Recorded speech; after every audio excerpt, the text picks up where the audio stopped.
안녕하세요. 짠맛의 힘의 저자 김은숙입니다. 일반 물보다 소금을 먹으니까 잘 넘어가고 좋다. 또 오후에 이렇게 소금차 한 잔 먹으면 피로도 풀리고 너무 좋아요. 소금 드시는데 큰 어려움이 없이 드시고 여러 가지 좋은 변화들 많이 경험하고 계신 분들도 있지만 내가 먹어보려고 하는데 참 힘들다. 소금 먹기 너무 힘들어요. 또 이런 분들도 계십니다. 물론 제가 말씀드리는 이 경우는 다 소금이 필요하다는 전제하에 말씀을 드리는 거고요. 소금 말고 다른 게 더 필요한 분들도 있습니다. 그래서 그런 분들은 좀 몸 상태를 좀 잘 살피셔서 소금을 먼저 드실 게 아니라 다른 부분들을 챙기셔야 할 것 같고요.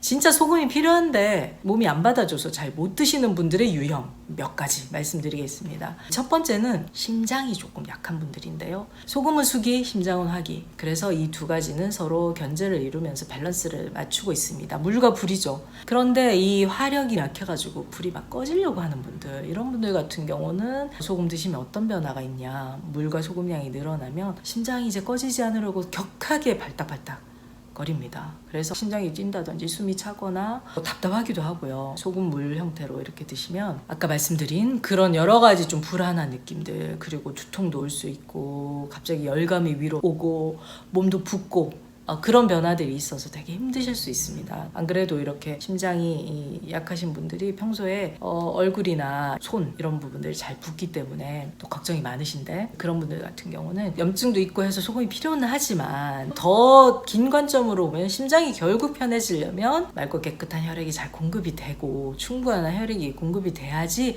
심장 입장에서도 펌핑을 통해서 골고루 혈액을 잘 보내는데 훨씬 좀 유리합니다. 그러나 현재는 심장의 이 힘 자체가 딸리는 상태라서 화력이 약한 상태이기 때문에 소금이 들어가면 물과 함께 수분이 늘어나기 때문에 혈액량이 갑자기 늘어나죠.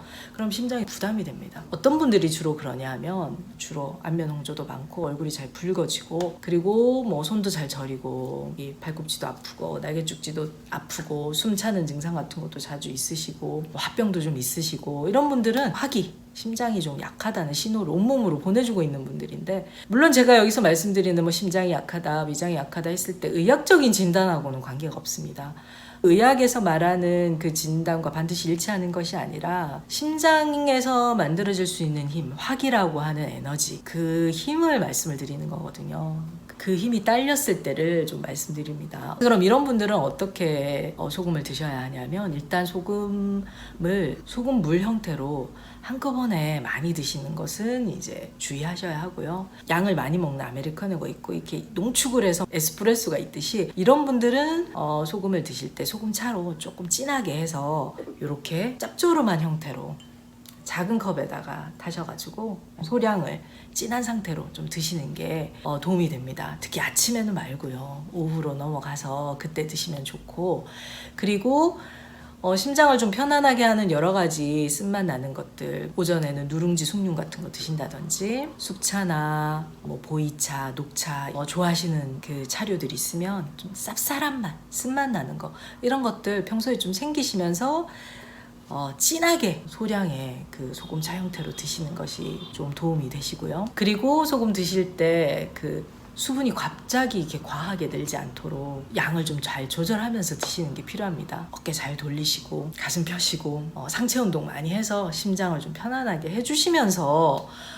소금을 드셔야지 붓기도 괜찮고 또 갑자기 심장이 막 격하게 뛰는 이런 일도 없습니다. 그래서 이제 이 소량의 따뜻한 진한 소금차를 드시고 목이 마르면 그때 이제 물을 드시면 되거든요. 물 조절도 되고 여러 가지 좀 편하게 드실 수가 있습니다. 그리고 평소에 이제 커피 좋아하시면 커피도 좀 챙겨서 드시고 다양한 쓴맛 나는 것들 보충을 해주시면 좋겠죠. 또 두 번째 경우는 간담이 약한 분들, 목기가 약한 분들도 이 소금 드시기가 쉽지 않습니다. 왜냐하면 평소에 긴장감이 워낙 많거든요, 몸에. 그래서 잠도 잘 안 오고 성격도 좀 급하고 늘 뭔가 이렇게 좀 쫓기듯이 이렇게 살게 되고 몸이나 마음으로 경직이 좀 많이 돼 있습니다. 나도 모르게.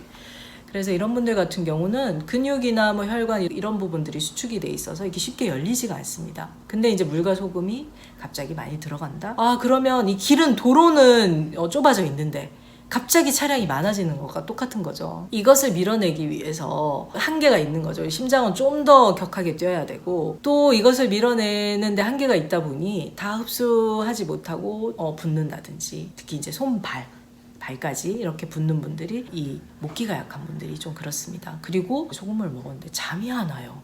이런 분들이 있거든요. 그러면 이 소금을 숙이고 수기가 지나치면 수극화, 화기를 누르는 거죠. 그래서 화기를 누르면 어떻게 되냐? 상대적으로 금기는 강해집니다. 이 오행의 원리를 이해하시면 이 부분이 좀 이해가 되고, 그렇지 않은 분들은 이게 생소하다고 하실 수 있는데, 어쨌든 이 관계들, 힘의 역학관계를 봤을 때 소금이 결국은 지나치면 간담이 약한 분들은 몸 안에 이 긴장감이 굉장히 더 심해질 수 있습니다. 그러면 너무 말똥말똥해지는 거죠. 밤에 잠이 하나도 안 옵니다. 자려고 누웠는데 잠이 너무 안 와가지고 밤을 샌다든지. 근데 이상하게 그렇다고 그 다음날 피곤한 건 아닌데 너무 말똥말똥해지는 거죠. 각성 상태가 됩니다. 그러니까 이걸 약간 역으로 좀 잘 활용하면, 내가 밤새 뭐 공부해야 되고 작업해야 된다 할 때, 그럴 때 이 소금 활용하시면 잠도 달아나고 괜찮겠죠. 그렇지만 잠을 자야 되는데, 내가 긴장을 풀어야 되는데, 그런 분들은 소금만 드시면 오히려 긴장감이 더해지기 때문에 소금 플러스 긴장을 풀어주는 신맛, 새콤달콤한 맛과 함께 드시는 게 좋습니다. 그래서 오렌지 주스나 깔라만시 같은 거 소금 드시고 그런 거 같이 드시던지, 아니면 타서 드시는 분들도 있는데 난 그게 더 잘 넘어간다, 그런 분들은 뭐 레모네이드, 레몬차나 오렌지 주스 이런 거하고 같이 드시면 좋겠고, 타서 먹으면 이상해요 하는 분들은 소금 드시고 오렌지 주스로 이제 넘기는 그런 방법 쓰시면 되고, 또 목이 마르면 물은 또 자연스럽게 드시면 되고요. 보리차로 드시는 것도 좋습니다. 이 보리가 대표적인 목기 식품이고요. 또 이걸 좀 잘 태웠기 때문에 화기도 충분히 갖고 있습니다. 그래서 목기 화기가 약한 분들은 보리차랑 함께 드시면 훨씬 소금이 잘 넘어갑니다. 이 간담이 약한 분들은 비린 냄새를 굉장히 싫어하고 못 견디거든요. 그래서 일반 그 생수에다가 이 소금을 타서 드시면 너무 비리고 역하게 느껴져서 드시기가 너무 힘듭니다. 물비린내까지 되게 민감하게 느껴지기 때문에, 그래서 그런 분들은 이제 아까 말씀드린 것처럼 보리차 소금 넣어서 드시면 좋고, 아니면 따뜻한 보리차에 소금 넣어서 소금 보리차 이렇게 드시는 것도 도움 많이 되십니다. 그리고 신맛 나는 것들 함께 챙겨주시면 소금 드시기 훨씬 좋고요. 그 다음 세 번째는 위장이 안 좋은 분들인데요. 이런 분들도 소금 드시기 참 힘듭니다. 먹고 나면 계속 울렁거리고. 다른 영상에서 제가 말씀을 드렸는데, 위장은 수분, 과한 수분을 굉장히 싫어합니다. 토기는 자기가 직접 일을 해야 되는데 이 과도한 수분과 습기 때문에 뭐 일을 할 수 없다, 그러면 그 상태를 굉장히 좀 싫어하는 거죠. 그래서 그런 분들 같은 경우는 단맛 나는 어떤 것과 함께 이제 소금을 드시면 좋습니다. 그래서 소금 드실 때 식혜랑 드신다든지, 과일 음료들 중에서 과즙 음료 이런 거 중에 달콤한 맛이 같이 있는 것들, 새콤달콤한 맛이 같이 있는 것들과 함께 드시면 훨씬 잘 넘어가고요. 또 소금 드시고 나서, 아니면 소금을 드시고 나서 달달한 뭐 사탕이라든지 뭐 젤리라든지 이런 거 있으면 함께 드시면서 활용해 주셔도 좋습니다. 근데 간혹은 이런 얘기를 하시거든요.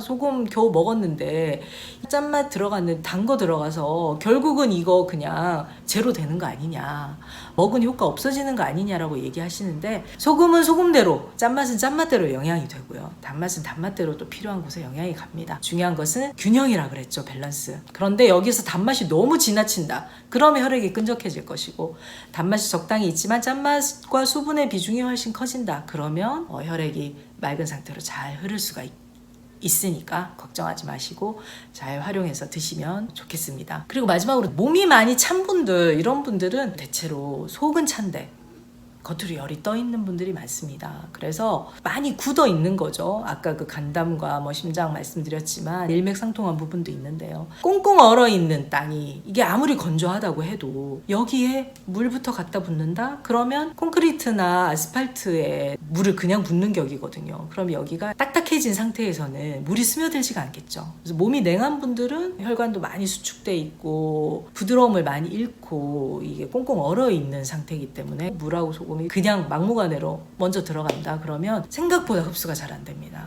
그래서 부어버린다든지 설사를 해버린다든지 아니면 위로 나온다든지 그 흡수가 안 돼서 생기는 여러 가지 반응들이 있을 수가 있습니다. 그래서 이런 분들은 마치 겨울에 이제 봄을 대비해서 농사 짓기 위해서 밭갈이를 먼저 하듯이 막무가내로 씨를 뿌리진 않잖아요. 밭갈이를 먼저 하는 거죠. 땅을 부들부들하게 해놓고, 그리고 때를 기다리죠. 날씨가 따뜻해질 때까지. 기다렸다가 밭갈이를 해서 그때 이제 씨를 뿌리고 물을 줍니다. 그런 것처럼 몸을 계속 데워가면서 여러 가지 찜질도 하시고 걷기도 하고 여러 가지 방법으로 몸을 데워가면서 열어가면서 그리고 소금을 드셔야죠. 특히 몸이 많이 찬 분들은 따뜻한 형태의 소금차 이렇게 드시면 훨씬 좀 도움이 많이 됩니다. 그리고 너무 한꺼번에 소금물부터 드시는 것은 좀 주의를 하시는 게 좋고요. 왜냐면 드셔도 흡수가 잘 안 돼서 되게 힘듭니다. 소금 먹고 누구는 손발이 따뜻해졌다는데 난 너무 더 힘들어요. 붓기만 하고. 이런 분들은 이제 몸이 워낙 냉한 분들이라서 따뜻하게 하는 어떤 습관들, 따뜻하게 하는 여러 가지 섭생들을 함께 하면서 드셔야지 소금 잘 드실 수 있고 흡수도 되고 효과를 보실 수가 있습니다. 자, 그래서 소금은 꼭 물과 생수, 그냥 맹물과 함께 먹어야 된다? 아니죠. 각각 자기한테 필요한 것들과 함께 드시면 됩니다. 어떤 분들은 그냥 소금을 털어놓고 그냥 물로 꿀꺽 삼키는 게 가장 좋아요. 이런 분들은 또 그렇게 드시면 되고, 저는 보리차에 타는 게 좋아요. 어떤 분들은 또 보이차에 타는 게 좋아요. 어떤 분들은 그냥 아주 새콤한 물에다가 깔라만시에 이제 녹여서 그냥 먹는 게 가장 좋아요. 다양합니다. 그래서 꼭 그냥 맹물, 생수에 드셔야 되는 건 아니니까 필요한 방법으로, 맞는 방법으로 드시면 되고요. 그리고 먹었는데 목이 마르고 또 물이 먹고 싶다 할 때는 언제든지 또 물을 드시면 됩니다. 그렇게 하시면 수분 양도 자연스럽게 조절이 되니까 너무 물에 타서 먹는 방법만 고집하지 마시고 다양한 방법 좀 시도해 보시면 좋겠고요. 신장, 콩팥이 약한 분들도 이 소금을 드시기가 참 쉽지가 않습니다. 신장이 약하다는 건 그 신장이 이 필터 역할을 잘 하지 못해서 이 거르는 역할들을 하는 게 이 혈관들이 다 막히면서 그 역할을 하기가 참 힘들다는 거기 때문에 물 자체에 어떤 속성이 있는, 성질이 있는 물은 피하시는 게 좋습니다. 그러니까 순수한 물, 증류수.